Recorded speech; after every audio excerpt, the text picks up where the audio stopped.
Motion blur is one of the most important effects used in modern gaming.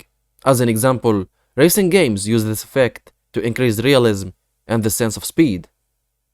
Motion blur also helps smooth out a game's appearance, especially for games that renders at 30 frames per second or less. To add the motion blur in Unity, go to the post-process volume, add effect, Unity, then add the motion blur effect. There are two variables that affect the motion blur effect. Shutter angle. This is the angle of the rotatory shutter. Larger values gives longer exposure and increases the strength of the motion blur. Sample count. Sample count affects the quality and performance of the motion blur effect.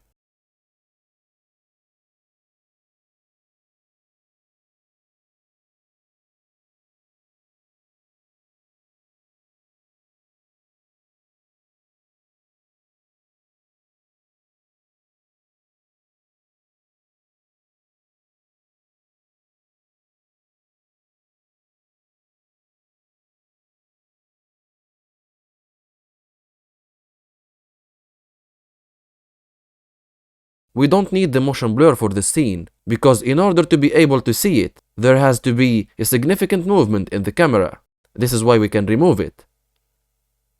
This is it for the motion blur effect. See you in the next lecture.